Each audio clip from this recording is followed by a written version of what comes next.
Hello, welcome to another video. এই ভিডিওতে আমরা দেখব কিভাবে আমরা ডাইনামিক গুটেনবার্গ ব্লক ক্রিয়েট করতে পারি এবং এর ফাইল স্ট্রাকচার কেমন বা স্ট্যাটিক ব্লক এবং ডাইনামিক ব্লকস এর মধ্যে পার্থক্যটা আসলে কি। তো চলুন ওয়ার্ডপ্রেস ব্লক ডেভেলপমেন্ট যে হ্যান্ডবুকটি রয়েছে আমরা সেখানে আছি। এখান থেকে যদি আমরা tutorial build your first block এখানে যাই, তো এখানে গেলে আমরা দেখতে পাবো এটা যদিও আমরা অলরেডি দেখেছি স্ট্যাটিক ব্লক তৈরি করার ক্ষেত্রে, আমরা আজকে ডাইনামিক ব্লক তৈরি করব। তো আমি এই কমান্ডটি কপি করে নিচ্ছি। এখানে ভ্যারিয়েন্ট ফ্ল্যাগ দিয়ে ডাইনামিক বা স্ট্যাটিক এইখানে আমরা আলাদা করে ইনস্টল করতে পারবো। তো যেহেতু আমরা ডাইনামিক ব্লক ক্রিয়েট করব, সো এখানে ডাইনামিক অবশ্যই থাকবে। আহ, আমি কমান্ডটি কপি করে নিচ্ছি এবং আমরা চলে যাব আমাদের ভিএস কোড টার্মিনালে, অথবা আমরা চাইলে এখান থেকে শিফট চেপে রাইট বাটন ক্লিক করলে ওপেন পাওয়ার শেল উইন্ডো হেয়ার, আমরা পাওয়ার শেল থেকেও আমরা চাইলে ইনস্টল করতে পারবো। আমি যাচ্ছি হচ্ছে ভিএস কোডে এখান থেকে যদি টার্মিনালে যাই,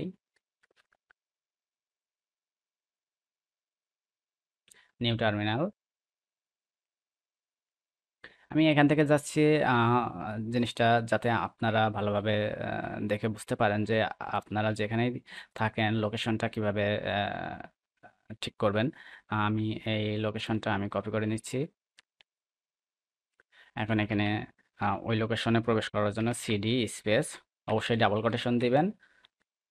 তারপরে পেস্ট করলাম এবং আমি বর্তমানে আমাদের ওয়ার্কিং ডিরেক্টরির ওয়ার্কিং ওয়েবসাইটের প্লাগইনস ডিরেক্টরিতে আছি। তো এইখানে আমরা কমান্ডটি পেস্ট করব ব্লক ক্রিয়েট করার।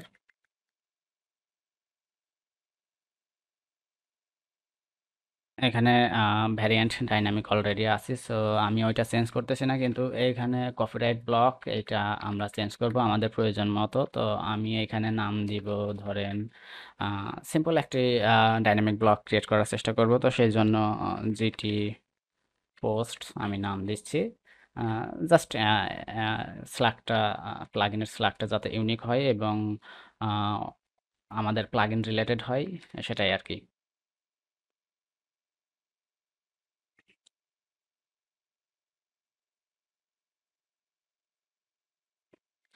আহ, দেখতে পাচ্ছি আমাদের কমান্ডটি কাজ করা শুরু করেছে এবং এটি আমাদের ইন্টারনেট স্পিড এবং ডিভাইসের উপর ডিপেন্ড করে কয়েক মিনিট সময় লাগতে পারে। সেই সময় পর্যন্ত আমরা অপেক্ষা করব। দেখতে পাচ্ছি আমাদের installation process still running, so আমাদের আরেকটু অপেক্ষা করতে হবে। তা আমরা দেখতে পাচ্ছি আমাদের ব্লক কমপ্লিটলি ইনস্টল হয়ে গেছে।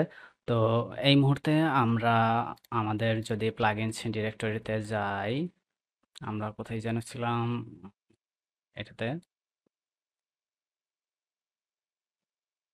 প্লাগইনস, এর মধ্যে দেখা যাচ্ছে যে জিটি পোস্ট নামে একটি প্লাগইন ফোল্ডার ক্রিয়েট হয়েছে এবং এর মধ্যে সমস্ত আমাদের ডাইনামিক ব্লকের ফাইলগুলো রয়েছে। তো আমি এটা আমাদের ভিএস কোডে ওপেন করছি।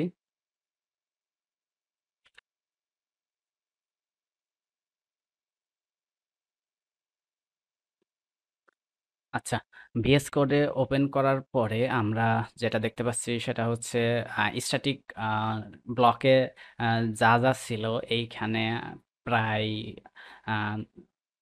99% সেম। এখানে দেখতে পাচ্ছেন প্লাগইনের যে main file, package JSON, package lock, then SRC folder, build folder. SRC এর মধ্যে block JSON, edit, editor, SCSS, index, style, SCSS, view, JS সবকিছুই সেম। শুধু জাস্ট এখানে আমরা নতুন একটি ফাইল পেয়েছি, সেটা হচ্ছে render.php। render.php। যদি আমরা একটু স্ট্যাটিক ব্লকের দিকে খেয়াল করি, আমাদের কপিরাইট ব্লকটি ছিল হচ্ছে স্ট্যাটিক, এইখানে এসআরসি এর মধ্যে কি ছিল, সেভ.js। আমাদের স্ট্যাটিক ব্লকে ছিল হচ্ছে সেভ.js, সেটি ডাইনামিকে এসেছে render.php। এতটুকু চেঞ্জ। এখন আমরা render.php এর মধ্যে আমরা এখানে যে কোনো পিএইচপি কোড লিখতে পারবো। চলুন আগে দেখে নেই যে আমাদের এই ব্লকটি আসলে কাজ করতেছে কি না। নাম হচ্ছে জিটি পোস্ট। ওকে। যদি আমরা একটু পেজটা একটু রিফ্রেশ করি,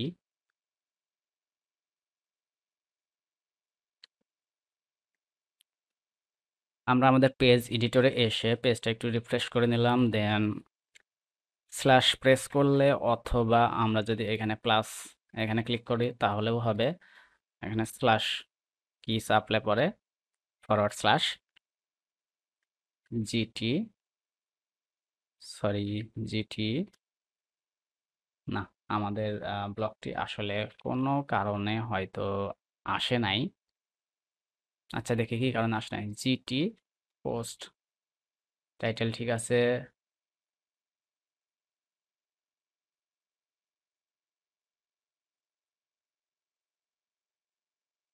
জিটি পোস্ট জি জি টি।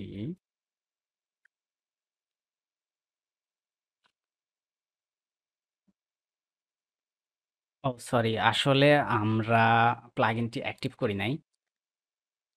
শিট।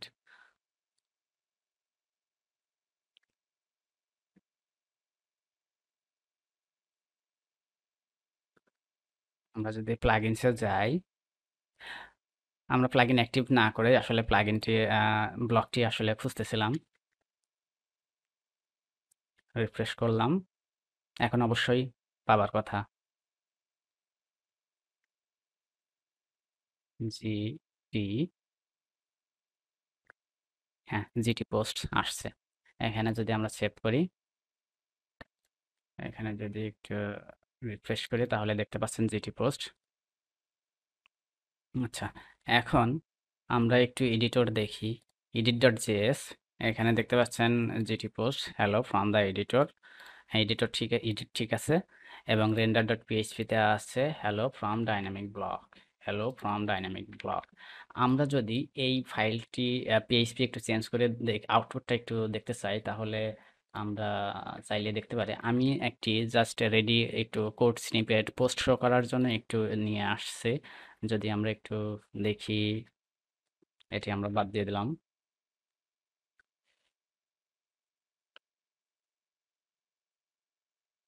এখানে পোস্ট, আমি পোস্ট টাইপ পোস্ট দিছি, জাস্ট এ সিম্পল কোয়েরি। এখানে জাস্ট টাইটেল দিয়ে লিঙ্ক শো করাচ্ছি। আমরা আমাদেরকে শো করাইতে হলে এখন আমাদের ব্লকটি npm রান স্টার্ট কমান্ড দিতে হবে। তো আমি টার্মিনালটা ওপেন করছি। আমরা সঠিক লোকেশনে আছি।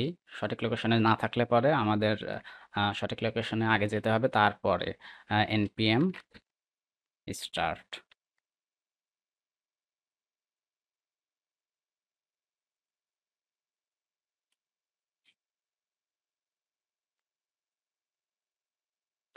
npm স্টার্ট কমান্ড দেওয়ার ফলে আমরা আমাদের ফাইলে যে চেঞ্জগুলো করেছি সেগুলো ইফেক্ট কাজ করবে। আমরা যদি একটু রিফ্রেশ করি তাহলে দেখতে পাচ্ছি পোস্ট হ্যালো ওয়ার্ল্ড। আমাদের এখানে কোনো স্টাইলিং নাই, তো স্টাইল নিয়ে এখন এই মুহূর্তে পেন নিচ্ছি না। দেখতে পাচ্ছেন যে আমাদের একটি পোস্ট আছে এবং সেই পোস্টটি শো করতেছে। আমরা এইখানে পিএইচপিতে যেভাবে যা খুশি তা করতে পারবো। আমরা চাইলে এইখানে এইচটিএমএল স্ট্রাকচার থেকে শুরু করে সব কিছুই আমরা আমাদের প্রয়োজন মতো চেঞ্জ করতে পারবো।